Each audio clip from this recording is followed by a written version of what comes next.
G-Force. 5 incredible young people with superpowers. Remember rushing home after school to catch G-Force saving Earth? We thought we were watching original American science fiction. Here's the stunning truth. That show you loved was completely reconstructed from Japanese source material, surgically edited, rewritten from scratch, and yet somehow it became the most successful cartoon series in America throughout the entire 1970s. Why did they need a talking robot to explain the plot? What controversial character did the producers erase? Today, we're unpacking 10 absolutely wild facts about Battle of the Planets that will fundamentally change how you see that show forever. Ready? Let's transmute into the vault. And if you still remember the Phoenix transforming, hit that subscribe button now. Number 10. Star Wars hijacked an anime. Here's the timeline that matters. Producer Sandy Frank discovered the original Japanese series Gatchaman in April 1977. Then Star Wars was released on May 25, 1977, and grossed over $300 million domestically within its first year. Suddenly, audiences craved space opera. Frank secured the rights to Gatchaman and greenlit the American adaptation explicitly because Star Wars had proven the market. The new title, Battle of the Planets, wasn't subtle. It was explicitly designed to capture that same audience appetite. Frank knew kids would watch anything with battle and planets in the title if the marketing felt contemporary. Number 9. They gutted the original scripts. The American writers didn't just adapt the Japanese scripts. They essentially created entirely new dialogue without any reference to the originals at all. They selected 85 of the 105 total Gatchaman episodes and rewrote everything from absolute scratch. New plots, new character motivations, and new pacing were structured to accommodate American commercial breaks.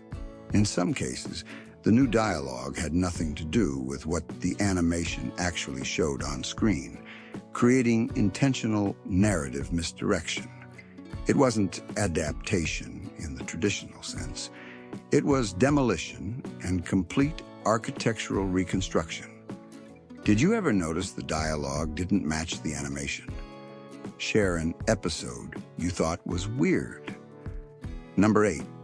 The robot was the secret weapon. Aggressive editing created plot holes everywhere. The solution? Create an entirely new character to explain away inconsistencies. 7 Zark 7 was a robot who narrated from center Neptune, joined by One-Rover-One. Zark performed endless voiceovers to bridge cut footage and connect disjointed scenes that no longer made logical sense. His design borrowed heavily from Star Wars droids, operating in the camp style of C-3PO. What was meant as a quick technical fix became a recurring anchor point. Producers accidentally created a beloved breakout character whose segments framed the entire mission. Did you love or hate 7 Zark 7? Was he the R2-D2 you needed, or just a plot hole filler? Number 7. Kaiop's weird speech wasn't censorship. For decades, fans assumed Kaiop's stuttering and chirping vocal tick masked censored profanity underneath. This assumption is actually false. The show provided an explicit in-story explanation. Kaiop was an artificial life form with a speech impediment caused by slightly defective genetic engineering. His origin was built into his character, making him an android. This transformed what could have been a cheap gimmick into actual character development with world-building consequences. Number 6.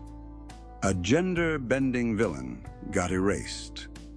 The original Gatchaman featured Berg Katze, a polymorphic villain capable of shifting between male and female forms at will.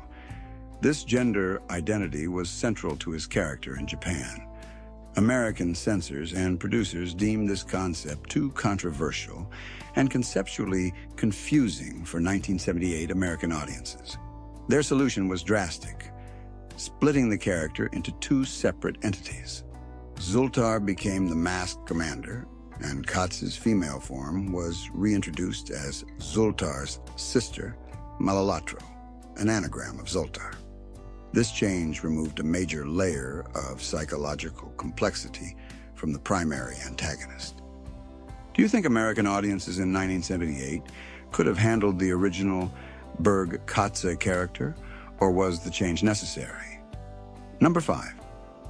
The Phoenix could transform into fire. G-Force's primary vessel was the Phoenix, a ship that deployed 4 smaller individual vehicles. But in extreme situations, the Phoenix had an ultimate transformation sequence. It would become the fiery Phoenix, assuming a massive, bird-shaped form surrounded by flames and protective energy. This form was designed to survive overwhelming firepower. However, the transformation consumed considerable fuel reserves, a limitation built into the show's internal logic that limited overuse. Number 4. Transmute was the magic word. Each G-Force member wore a wristband communicator that enabled instant transformation between civilian clothes and full battle uniforms. The process was called transmutation, a signature moment in nearly every episode. The team also deployed cerebionic powers, a vague telepathic ability never precisely defined. The combination of high-tech hardware and supernatural ability created an aesthetic that felt genuinely advanced for 1978 audiences. Number 3. A legendary composer rewired the soundtrack. Hoyt Curtin, the composer responsible for the Jetsons, Scooby-Doo, and countless Hanna-Barbera productions, was brought in specifically to rescore entire sequences.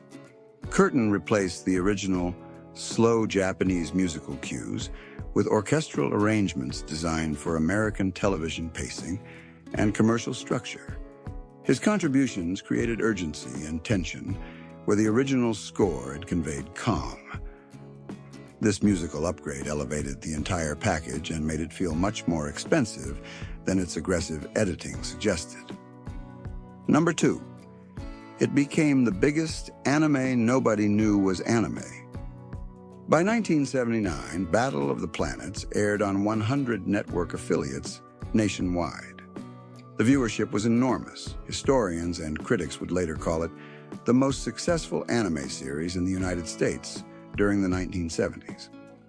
The remarkable fact is that most American viewers had absolutely no idea the show originated in Japan. The extensive censorship, rewrites, and musical overlay obscured the source material so thoroughly that the show was perceived as homegrown American entertainment. Number 1. It changed what American TV would accept. Battle of the Planets established a template that studios would follow obsessively for decades. It proved that aggressive editing, wholesale dialogue replacement, significant character modification, and complete rescoring could successfully transform foreign content into commercially viable American products. The formula was clear: remove violence and gore, add a narratively convenient robot character, rewrite dialogue for American sensibilities, and market aggressively. This approach became the standard operating procedure for anime localization throughout the 1980s and 1990s, paving the way for Robotech, Transformers, and countless others. So there you have it. 10 wild facts that prove Battle of the Planets wasn't just a show. It was a calculated, aggressive, and ultimately brilliant reconstruction of Japanese source material from the ground up. It became iconic. It defined television for millions of kids across America. The wildest stories aren't always on screen. They're behind it. Which fact surprised you the most? The Star Wars marketing, or the fact that Zark 7 was just a plot hole filler? Now go transmute into your next video, Big Ten.